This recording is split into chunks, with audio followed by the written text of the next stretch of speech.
Dragon Ball Z, le film 8 sur Broly, tellement génial, putain de merde, c'est bon ça.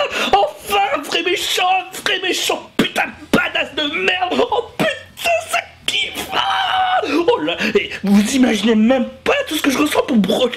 Putain, c'est le meilleur méchant ever jamais vu à part Hisoka. Bon, quoique lui, il est un petit peu bizarroïde méchant. Mais enfin voilà, le film 8 est bon. Et c'est pas pour rien justement que ce film fait 1 heure. Donc c'était le plus long avant Battle of God. C'est vous dire à quel point donc ils ont voulu développer un background pour le Super Saiyan millénaire. Et au moins ça justifie justement le fait que tout le monde puisse ensuite se transformer en Super Saiyan. Car justement il existe véritablement un guerrier millénaire tous les 1000 ans. C'est Broly. Et donc lui un petit peu, bon je me suis fait des théories un petit peu loufoques et tout ça. Bon c'est normal, je suis un fanboy, mais pour moi en fait il évolue tout le temps, non stop. Au fur et à mesure des gens qui le combattent, et ben voilà, justement, bah il augmente sa force et c'est pour ça que donc il faut une grande puissance d'un coup qui arrive comme ça sec, alors qu'il y avait une petite puissance simplement pour permettre justement de le battre. Donc on le verra hein, dans les 2 ou 3. À chaque fois c'est une attaque groupée. C'est pareil pour la fin avec Son Goku. Donc je spoil pas trop, mais voilà, c'est pour ça que ça défonce tout d'un coup et ils arrivent enfin à battre Broly. Mais c'est ça qui est génial avec ce personnage, c'est l'antagonisme énorme que demandait la série Dragon Ball Z. Il semblerait que selon certaines rumeurs sur tous les films Dragon Ball Z, bon, à part Battle of God, encore une fois, parce que justement, ça, c'est vraiment décidé par Toriyama, il semblerait que avant ça, donc, aucun des méchants n'avait été fait par Toriyama, mais Broly aurait été designé par Toriyama. Donc ça lui donne encore plus de valeur, pour moi même une vraie valeur universelle, je peux même le rajouter dans le récit, donc on peut même le rajouter pour moi dans les 10 jours avant le Cell Game, justement. Et ça expliquerait pourquoi en fait Son Goku est un vrai connard après pendant le Cell Game en disant oh je me suis fait Broly dis donc Sangoku tu peux t'en occuper de ça, allez s'il te plaît c'est gentil, allez hop. Pour moi ça explique tout parce que badass Broly, il a un background contrairement aux autres, je trouve vraiment très intéressant avec son père qui l'exploite, avec cette planète qui va bientôt exploser.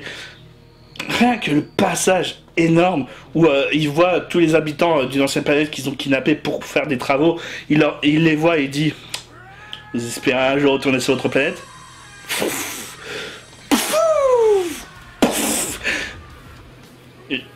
Qu'est-ce qu'il y a de plus badass que cette scène là, franchement.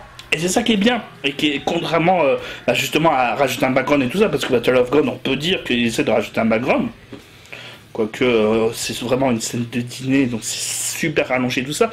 Mais il y a un petit peu de tout. Donc il y a des discussions, un développement des personnages. Il y a même des personnages qui franchement me font plaisir. Tortue Géniale au long, ils sont là pour faire le fun et tout ça, et rigoler un petit peu. Il y a même ce petit passage où justement Tortue Géniale ose essayer d'affronter Broly, mais qui perd très vite justement ses moyens. C'est vraiment dans le délire du personnage et tout ça. Et derrière, quand même, il y a pourtant de la bonne scène de baston, du bon fun, du bon gros kiff avec un Broly surpuissant qui massacre tous les combattants Z, justement Piccolo, Gohan, Vegeta, Trunk et Son Goku. Et en parlant de Vegeta, justement, c'est ça qui est bien, c'est que derrière, Vegeta, pour la première fois, on le voit douter, on le voit avoir peur. Bon, il a déjà eu peur justement avec Freezer, mais il se sentait, à force de résurrection et tout ça, capable de l'affronter. Là, c'est carrément, il est tétanisé. Et franchement, c'est ça qui rend ce personnage si attachant. Hein. C'est pour ça que beaucoup de gens préfèrent Vegeta à Goku. Moi, je préfère Goku, hein, donc je vais pas m'en cacher. Mais voilà, c'est... Je pense, sans mentir, que c'est le personnage qui a le plus évolué dans la période des DBZ, Vegeta. C'est vraiment, on le voit comme un sanguinaire. Il continue à être sanguinaire, mais avoir besoin des autres à un moment. Et petit à petit, il va s'humaniser jusqu'à la fin où il va enfin avouer donc que Son Goku lui est supérieur. Et ce passage-là, pour moi, est super logique avec son personnage. C'est qu'il connaît cette légende depuis son enfance et souffre justement de cette comparaison. Pour lui, il a toujours pensé qu'il était ce Saiyan légendaire. Et voir enfin donc cette personne devant lui, ça le bouleverse, ça le marque et ça le paralyse et il pleure. Putain, c'est... Je sais pas pour vous, mais pour moi, c'était vachement émouvant. Et c'est Piccolo qui lui fait la leçon. Et... voilà, c'est que des moments magiques comme ça, avec des scènes baston super bien chorégraphiées. Son Goku qui balance le Kamehameha et que Broly lui dit pourquoi tu veux pas abandonner, et lui qui lui dit on m'a jamais appris à le faire. Donc ce film est plus que captivant. j'ai envie de dire, il est parfait pour moi. C'est ce qui a créé un petit peu tous ces fanboyismes envers Broly et tout ça, c'est parce que ce film-là est vraiment surpuissant. Pour moi, c'est mon préféré, hein. Donc voilà, chacun a son préféré, son film préféré, tout ça. J'expliquerai pourquoi j'aime moins, par exemple, l'histoire de Trunks, même si je trouve que c'est sûrement un des meilleurs aussi, et l'histoire de Bardock aussi, rien que pour sa musique. Mais Broly, pour moi, dans ce sens-là, c'est du perfect à 100%. Il y a ce développement, il y a d'ailleurs juste ce petit point noir, certes, qui pourrait vous choquer plus ou moins. Ces scènes de pleurs de Goku, je sais pas pourquoi, moi aussi ça me stresse un petit peu. À chaque fois que je les vois, ces scènes, les pleurs de Goku, de sa seiyuu en tout cas, ou que ce soit sa seiyuu française ou japonaise, mais ça me stressait d'entendre ce cri, je sais pas pourquoi, ça m'énervait un petit peu, comme Broly en fait.